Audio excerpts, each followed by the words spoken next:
Assalamualaikum warahmatullahi wabarakatuh. Bagaimana kabarnya anak-anak? Mudah-mudahan semuanya dalam keadaan sehat walafiat. Oke. Alhamdulillah ya, kita dipertemukan lagi dalam pelajaran tahfidz tilawah Quran. Nah, untuk pertemuan kali ini kita akan membahas tentang waqaf dan ibtidah. Bab waqaf dan ibtidah ini dalam ilmu tajwid atau tahsin tilawah termasuk pokok bahasan yang sangat penting. Langsung saja ya, kita membahas tentang waqaf. Nah, waqaf menurut bahasa dan istilah yaitu memutuskan bacaan suatu kata dari setelahnya sesaat sambil menarik napas yang kemudian melanjutkan bacaan kembali.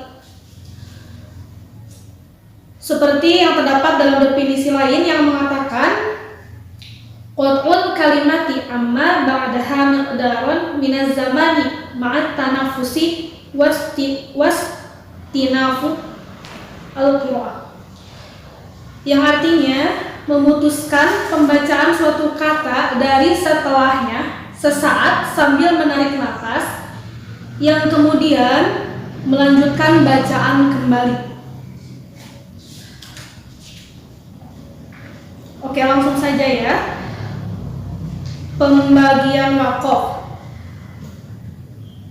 Pembagian waqaf secara umum terbagi menjadi 4. Yang pertama, waqaf idtirari. Yang kedua, waqaf intizari. Yang ketiga, waqaf ikhtibari. Dan yang keempat, waqaf ikhtiyari.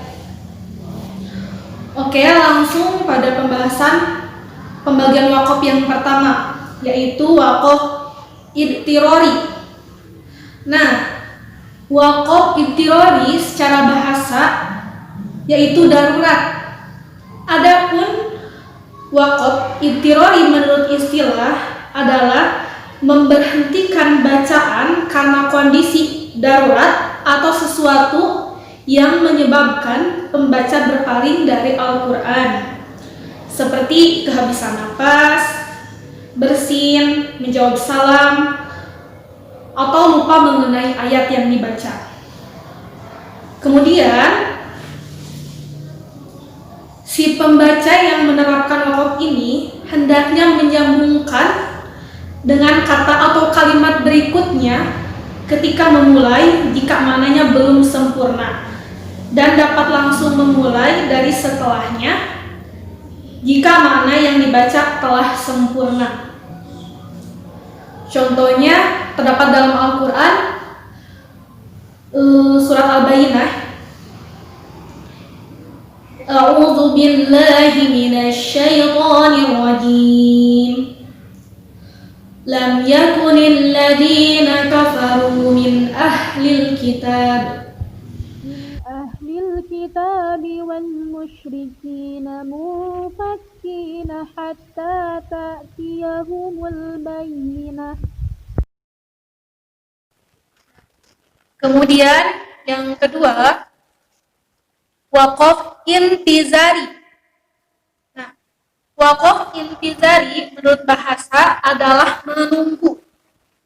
Adapun waqaf intizari menurut istilah adalah memberhentikan bacaan pada suatu kata ketika menghubungkan bacaan Al-Quran dalam berbagai riwayat yang berbeda, namun tetap mengacu pada riwayat yang sahih dari Rasulullah SAW. Contohnya seperti A'udzu billahi minasyaitonir rajim. Ihdinas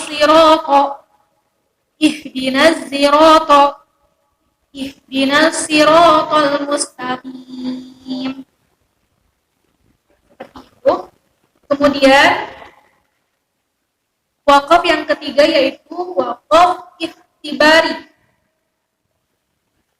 Waqaf ikhtibari menurut bahasa artinya ujian. Sedangkan menurut istilah adalah memberhentikan bacaan pada suatu kata dengan tujuan untuk menjelaskan hukum-hukumnya. Nah, wakaf jenis ini biasanya terjadi pada proses belajar mengajar atau ujian dengan tujuan untuk menjelaskan hukum bacaan ataupun tulisannya, sehingga kesempurnaan makna menjadi tidak dipersyaratkan. Contohnya, ketika ada seorang guru yang memuji muridnya, misalnya, أعوذ بالله من الشيطان الرجيم هل أتاك حديث الغاشية وجوه kemudian si pengajar menanyakan hukum bacaannya, otomatis berhenti pada kalimat. Kemudian pembagian wakaf yang terakhir yaitu wakaf ikhtiari. Nah, wakaf ikhtiari secara bahasa adalah pilihan. Sedangkan wakaf ikhtiari secara istilah adalah memberhentikan bacaan pada suatu kata yang diserahkan pada pilihan atau